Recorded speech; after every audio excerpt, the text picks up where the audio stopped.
OCBC unjuk ekonomi Malaysia berkembang 5.7% tahun 2021. Pelaksanaan langkah sekatan dan kawalan pergerakan terkini akan mengekang pertumbuhan ekonomi, ditulis oleh Mahanum Abdul Aziz, beritaharian.com. OCBC Bank menjangkakan ekonomi Malaysia akan berkembang 5.7% bagi tahun 2021, lebih rendah berbanding unjurannya sebelum ini sebanyak 6.0%, berikutan impak pelaksanaan semula Perintah Kawalan Pergerakan PKP di beberapa negeri. Ketua Ahli Ekonominya, Selena Ling, berkata, bagi Malaysia, pelaksanaan semula PKP diikuti oleh pengisytiharan darurat memberi cabaran kepada pemulihan yang dicatatkan ekonomi baru-baru ini. Beliau berkata, pelaksanaan langkah sekatan dan kawalan pergerakan terkini akan mengekang pertumbuhan terutama pada suku pertama tahun 2021 selepas mencatatkan aliran meningkat mengejutkan pada suku ketiga tahun 2020 dan momentum yang mencabar pada suku keempat tahun 2020. Katanya, walaupun ekspor terus menunjukkan tanda-tanda mendapat manfaat daripada pemulihan permintaan barangan elektronik, segmen domestik cenderung untuk terus terkesan dan berpotensi menjadi lebih terkesan buat masa ini. Secara keseluruhan, kami melihat risiko penurunan terhadap unjuran keluaran dalam negara kasar KDNK 2021 sebelumnya adalah pada kadar 6.0%.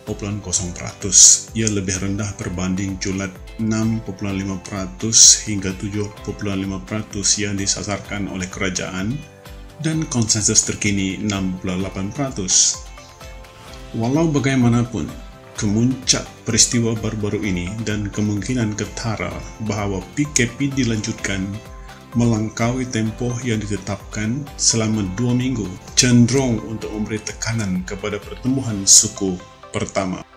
Sememangnya kami melihat risiko bahawa ekonomi akan menyusut secara sukuan dan tahunan pada suku pertama dengan masing-masing negatif 0.6% dan negatif 0.1%.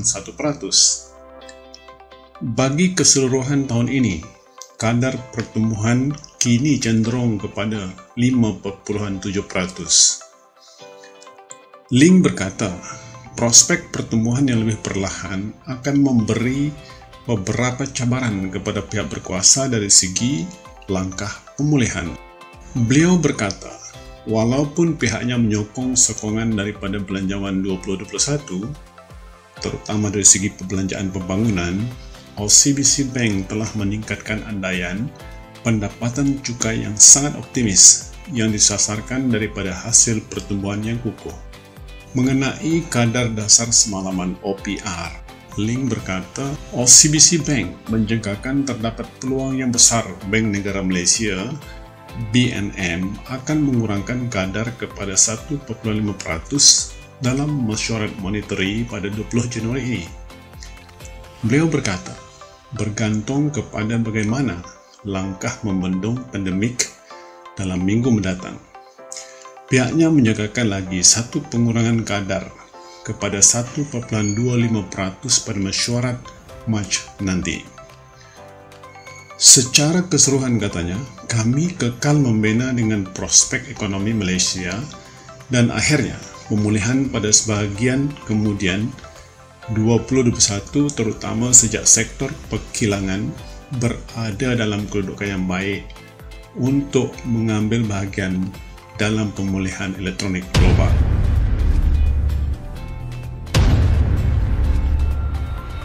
Hanya dalam masa 1 bulan, jangkaan pertumbuhan ekonomi Malaysia 2021 berubah kembali.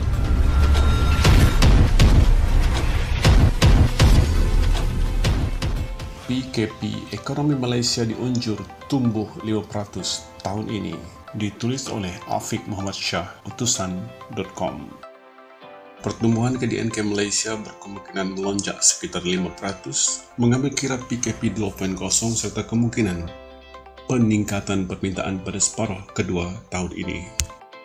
Pertumbuhan keluaran dalam negara kasar KDNK Malaysia dijangka berlegar antara 5% tahun ini ekoran pelaksanaan Perintah Kawalan Pergerakan PKP 2.0 yang dijadwalkan berakhir 18 Februari ini. Ramalan ekonomi tersebut berbeza dengan julat-unjuran dikeluarkan kerajaan sewaktu belanjawan 2021 antara 6.5% hingga 7.5%. Ketua Ahli Ekonomi Affin Hwang Capital, Alan Tan berkata, firma tersebut selesa meletakkan pertumbuhan KDNK Malaysia berkemungkinan melonjak sekitar 5% mengambil kira PKP 2.0 serta kemungkinan peningkatan permintaan pada separuh kedua tahun ini menerusi pengedaran vaksin. Ia bakal menyumbang kepada aktiviti ekonomi terutama membabitkan peningkatan penggunaan swasta, katanya. Kesimpulannya, kami melihat beberapa kesan daripada PKP 2.0 jika dilanjutkan dan sama juga jika prosedur operasi standar SOP diketatkan memasuki suku kedua tahun ini dengan andaian jumlah kes terus meningkat. Walau bagaimanapun, jangkaan kami adalah pengedaran vaksin, kemungkinan rangsangan fiskal, dan persekitaran luaran yang lebih baik. Kami berpendapat bahwa ekonomi Malaysia pada tahap 5% berbanding pengucupan 5% tahun lalu, katanya dalam Malaysia Economic Outlook and Construction Sector Briefing menurut laporan dhmarkets.com.